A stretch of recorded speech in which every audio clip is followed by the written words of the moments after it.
New tonight on KGW News. You cannot be driving, ma'am. A cringeworthy court appearance as a defendant appears to call in from behind the wheel. Plus, what to know about the protests planned on Saturday for several local cities. Finally, everyone rising up together to say, we've had enough. Then, how a new landslide just shut down another section of a major street. But first, a family's heartbreak after their daughter was killed, authorities say, by a distracted driver. What he did was just unforgivable. That's our top story tonight. Thanks for joining us. I'm David Minko. The college student was killed when police say the driver behind her dropped their phone, reached for it, and crashed into her. Catherine Cook spoke with her family tonight. She was such an amazing human being and had a life with so much potential ahead of her. On the evening of March 21st, that potential, that life, snuffed out on Highway 217 near Allen Boulevard. Diana Minko was driving home from her new job at Washington Square. She'd just earned her first paycheck and was studying hard at PSU with dreams of becoming a doctor. Beaverton police say the driver behind Diana bent down to pick up his cell phone. Not realizing traffic had stopped, police say he rear-ended Diana, the impact sending her car into the one in front, killing her. What he did was just unforgivable. He took our daughter. He took someone who was just an incredible human being. Diana's parents, Loretta and Jessica Altman Pollock, say their daughter would have been 22 next week. She won't see that birthday, but on Friday, This morning was her organ donation. she saved lives. It is so her to want to make sure that at least from her death, some life could come of it. She was like my best friend, and it's going to be hard not having that best friend anymore. Diana's sister hopes the story of what happened will help save other lives. Her family now begging people to not drive while distracted. Just pay attention. It's really not worth going on your phone and risking other people's lives. No phone call, no phone, no anything is worth this kind of a price. Police tell us the time of the crash, officers didn't cite the driver since he wasn't using the phone. The case was referred to the Washington County DA's office. Diana's family is considering their own legal options. David. Catherine Cook in the newsroom tonight. Thanks, Catherine. Well, in an update this evening, the partial government shutdown is likely to drag on after Congress failed to reach a deal. House Republicans rejected a version of a bill to fund Homeland Security, one that came from their Senate counterparts. Instead, tonight, they passed their own version, one that specifically includes funding for ICE. But Senate Democrats who've been pushing for immigration reform say the plan is a non-starter. Meanwhile, TSA officers missed another paycheck today, and security lines continue to stretch for hours at some of the busiest airports. President Trump today signing an executive order to get TSA workers paid, and DHS says they could start receiving their paychecks as soon as Monday. In just about 12 hours, protesters across the country are set to take to the streets for another round of so-called No Kings protest. You can see over 100 rallies planned across the Northwest to protest President Trump and his policies. That includes about 60 protests planned here in the Portland metro. Last October, the first round of similar rallies attracted about 8,000 people across our region. This time, organizers are expecting about 10,000. John Adams spoke with them and authorities about their plans. People across the Portland metro came out in huge numbers in 2025 to attend No Kings protests, meant to push back on the policies and actions of the Trump administration.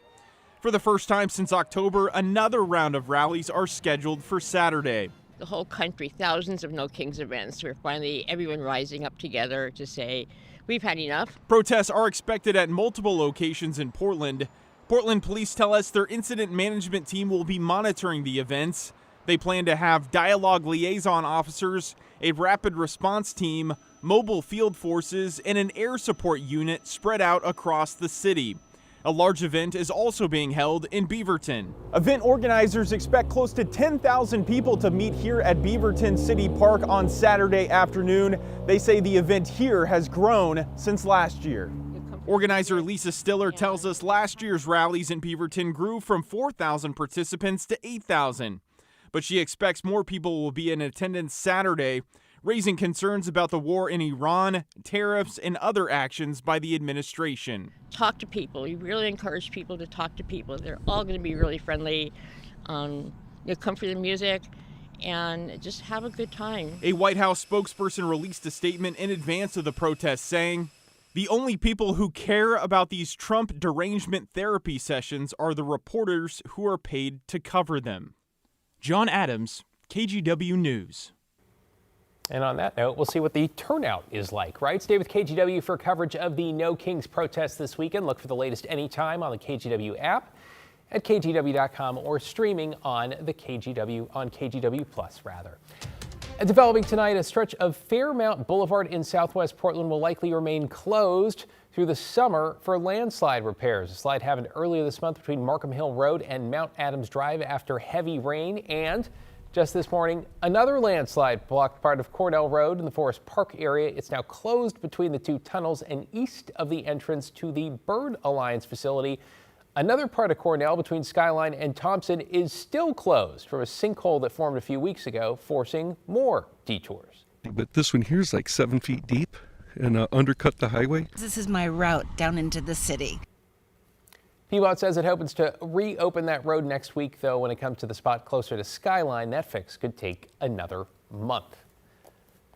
Well, let's switch to a live look over the Rose City now on this Friday night, which means we have made it to the weekend. One more reason to celebrate. Sunrise meteorologist Rod Hill here for one night only and loving the dance. And it sounds to me like a whole lot of sunshine and rainbows this weekend. What do you think? Yeah, a little bit of a mix.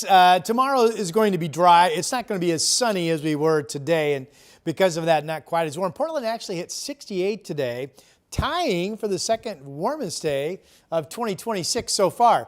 Well, it is 11 o'clock and we're doing the temperature dip, but still pretty nice outside, 54 degrees. It's Saturday morning. We'll let you sleep into about 9 o'clock. This show's temperature is primarily in the mid 40s around Portland and down into Salem. I don't believe we're going to have any scattered light frost tomorrow morning. We've actually had that the last couple of starts. Here is your Saturday afternoon. No rain chance. Instead of mid to upper 60s, more like low 60s. And it's going to be some filtered sunshine tomorrow. And really, as a forecaster, I will tell you, it's tough to conclude if these filtered sunny days turn out to be more partly sunny or mostly cloudy. But tomorrow's the dry day. Sunday's the day with a rain chance. And we'll have that for you coming up in your complete forecast. David? Filtered sunshine. Sounds like it could be the name of a cocktail or something. Thanks, Rod. To get you caught up on tonight's other headlines now, at least 10 U.S. service members are hurt, at least 2 seriously, after an Iranian missile attack on a military base in Saudi Arabia. These images released by an Iranian news agency claim to show some of the damage. Several planes were also reportedly hit in the strike. The attack comes a day after President Trump said Iran had been, quote, obliterated, with the defense secretary saying Iran's military was, quote, neutralized. Iran also targeted this same base earlier this month. In an update, police say a man who burst into a mosque and threatened worshipers did not commit a crime. This was on Wednesday in Northeast Portland, right in the middle of morning prayer. Police say after the suspect left, he went to a gym nearby and caused a disturbance there. Officers say they followed up, they identified him and offered their support. And while he will not face charges, the man has agreed to get help at a mental health facility. The mosque, by the way, is evaluating business access, building access, and internal communication. And Vancouver Public Schools has issued notices to nearly 300 teachers warning they could be laid off or reassigned as part of major budget cuts for next school year. The district is making the cuts to meet a $24 million budget shortfall, citing higher operating costs, inflation, declining enrollment, and underfunding from the state. One of the teachers that received a layoff notice says she was part of the last round of layoffs a few years back. We show up under very hard circumstances for these kids every single day. And, you know, it was really, really disappointing that we are in this situation again. The district telling the union the notices impacted the newest teachers and that more would be issued before spring break.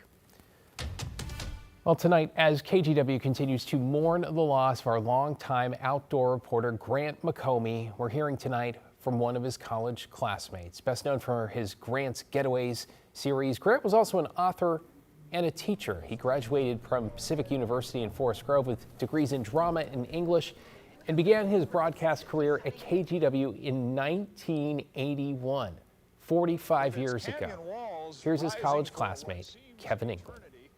The fact that he was a genuine person, you know, he never saw himself, I don't think, as an acting type personality. It's like who you saw was who Grant was. And I think that's what drew a lot of people in to him. Yeah, for those of you, and I know there are many of us who always cherished Grant's outdoor features, the plan is to keep them up on KGW.com. You can watch them there anytime or on our KGW YouTube page. That's where you can also find a look back at some of the most memorable moments of his career. There are a lot to choose from, right? Grant McComey was 73 years old.